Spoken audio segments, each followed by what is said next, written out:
Bonjour, ici Louise Crépeau.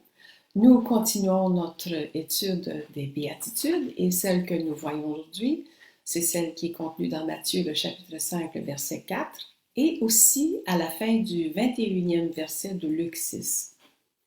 Heureux les affligés, car ils seront consolés. Ici, affligés, ça peut être ceux qui pleurent, comme dans d'autres versions, ou encore ceux qui mènent le deuil. Maintenant, on peut voir dans ce verset-là que Dieu va nous consoler dans notre souffrance personnelle. Et il y a tellement de versets qui nous assurent de la consolation de Dieu, de l'encouragement de Dieu, autant dans l'Ancien que dans le Nouveau Testament. Et un passage que j'aimerais regarder avec vous, c'est celui qui est contenu dans 2 Corinthiens, le chapitre 1 et les versets 3 et 4. Béni soit Dieu, le Père de notre Seigneur Jésus-Christ, le Père plein de compassion et le Dieu de tout réconfort.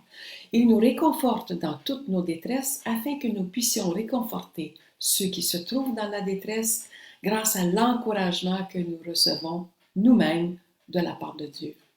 Et on voit ici que Dieu veut nous réconforter, nous consoler, nous encourager afin que nous aussi, on soit cette source de réconfort, de consolation pour d'autres qui passent par la détresse. On voit même que Dieu va consoler ceux qui auront passé par la grande tribulation. Et à la lecture de ce livre de l'Apocalypse, on voit qu'il y aura de grandes souffrances pour ceux qui seront restés derrière. Le chapitre 7 d'Apocalypse, le verset 17, nous dit ceci. En effet, l'agneau qui est au milieu du trône prendra soin d'eux et les conduira aux sources des eaux de la vie. Et Dieu essuiera toutes larmes de leurs yeux. Donc, la consolation de Dieu va continuer jusqu'à la fin, jusqu'à temps qu'il n'y ait plus personne qui ait besoin d'être réconforté. Mais je crois aussi que ce verset-là, cette béatitude-là peut nous parler d'une autre sorte de souffrance. Et pour ça, je vous amène dans Jean au chapitre 11, où Jésus sait que son ami Lazare, qui reste dans la ville de Béthanie, est malade. On lui rapporte qu'il est malade et puis qu'il est vraiment gravement malade. Il est sur le point de mourir. Et Jésus décide de rester là où il est encore 2 autres jours. Jésus sait très bien qu'est-ce qu'il va faire une fois qu'il sera rendu à Béthanie. Il sait qu'il va aller ressusciter Lazare. Les apôtres sont un peu confus parce que quand Jésus a dit qu'il allait le ressusciter, ou plutôt le réveiller, ils n'ont pas compris que c'était de le réveiller de la mort, de le ressusciter. Mais quand Jésus arrive à Béthanie, il rencontre de la moquerie, de l'incrédulité. Et on voit en verset 35 que Jésus pleura. J'aimerais suggérer ici que Jésus ne pleurait pas par souffrance personnelle.